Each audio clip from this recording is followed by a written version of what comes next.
Prezados cursistas, sejam muito bem-vindos à nossa matéria Legislação aplicada à logística. Primeiramente, eu quero parabenizá-los por terem chegado até esta nova etapa. Eu sou o professor Pedro e, como disse, aqui vamos estudar um pouco de legislação e sua aplicação à atividade logística.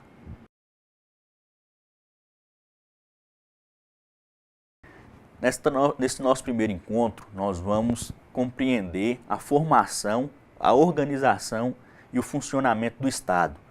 Vamos ver de que forma o Estado intervém nas nossas relações humanas e sociais, a forma com que o Estado controla os poderes. Vamos saber como se deu a criação da República Federativa do Brasil.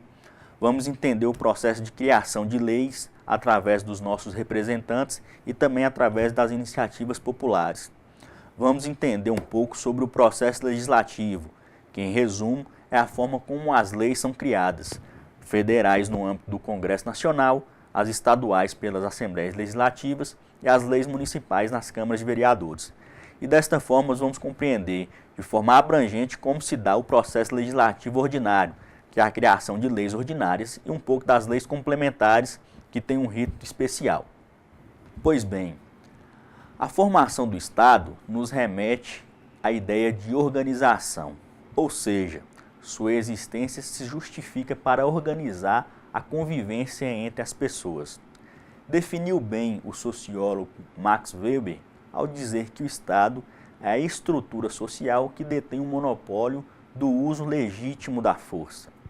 Tal atribuição do Estado serve para que as pessoas não resolvam seus problemas do modo que quiserem, mas sempre com a intervenção e por meio da função estatal. Desta forma, evitaríamos viver em um estado de natureza, onde cada homem, buscando seu próprio benefício, seria capaz de matar o outro para alcançar seus objetivos.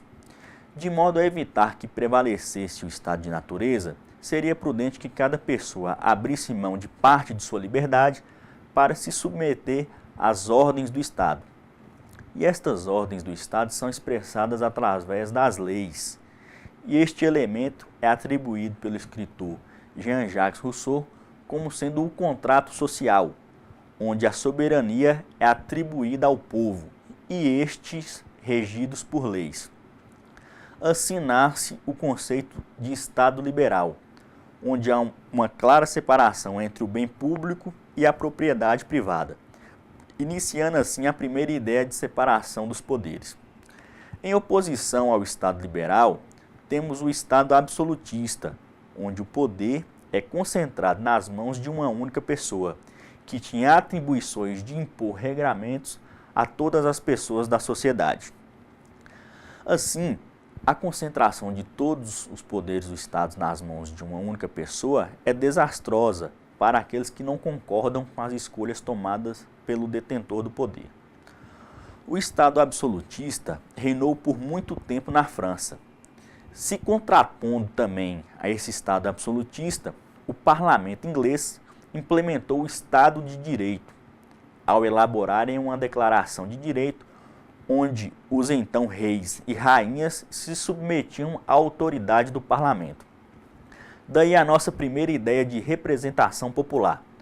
Em função das divergências sobre o exercício do poder, o escritor Montesquieu elaborou sua teoria, onde afirmou que a única forma de controlar o detentor do poder seria estabelecendo outra fonte de poder, que serviria de limite contra o abuso.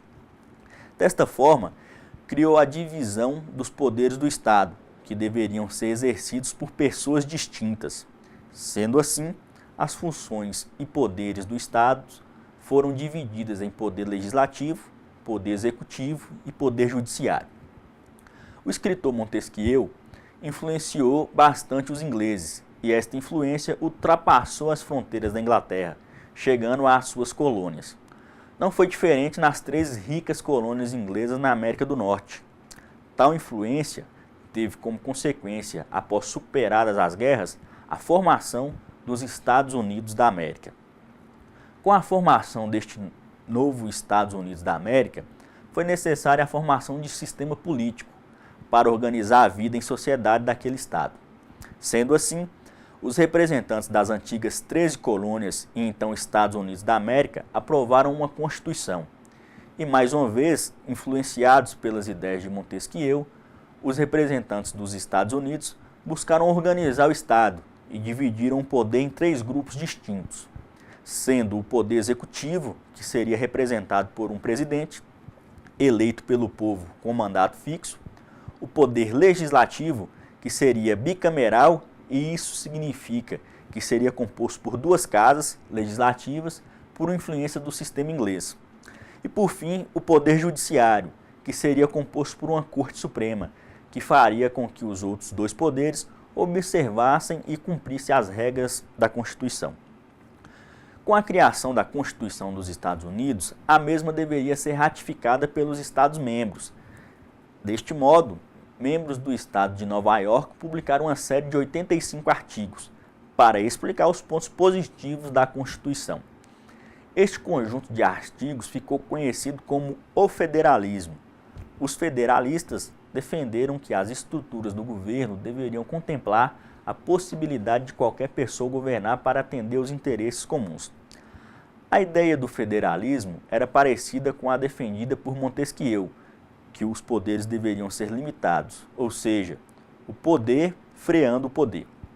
Sendo assim, como o poder legislativo teoricamente seria maior do que o poder executivo e judiciário, aquele deveria ser repartido em 2 casas, com pessoas diferentes.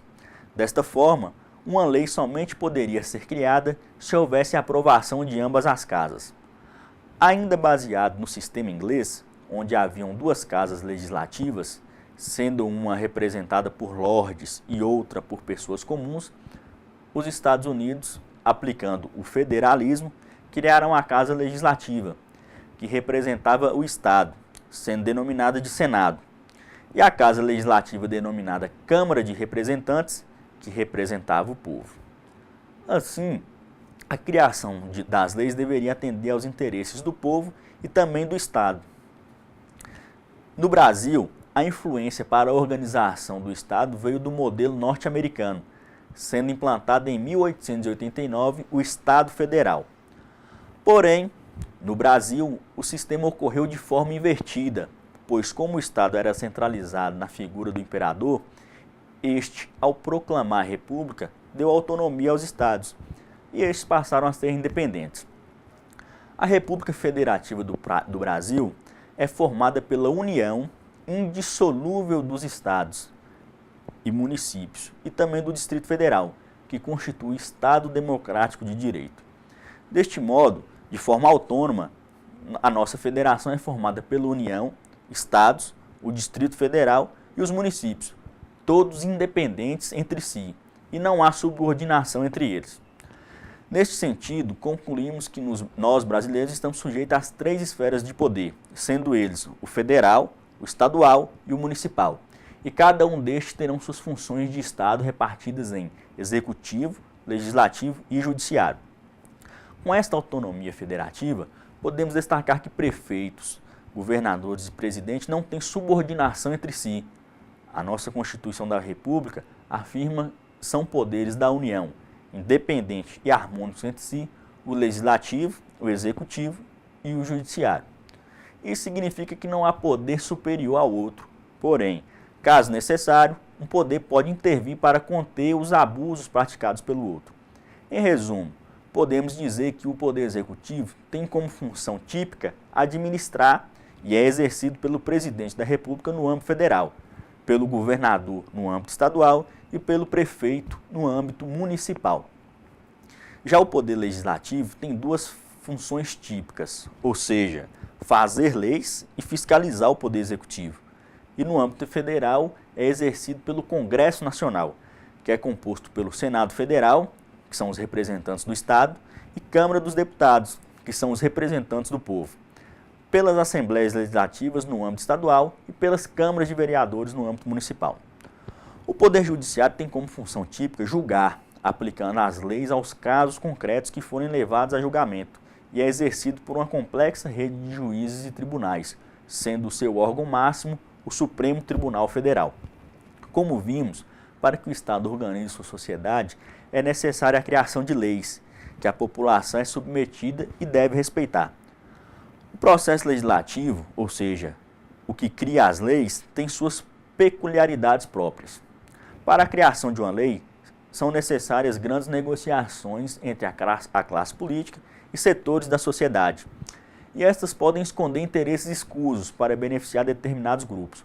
Como já falamos, a criação de leis é realizada pelo Poder Legislativo, que nos representam indiretamente, em função do voto popular. As leis brasileiras são classificadas em municipais, que terão eficácia somente no município, estaduais, com aplicação nos respectivos estados, e federais, com aplicação em todo o território nacional. Relembrando que as leis municipais são criadas pelos vereadores, as estaduais pelos deputados estaduais, as federais pelos deputados federais e senadores.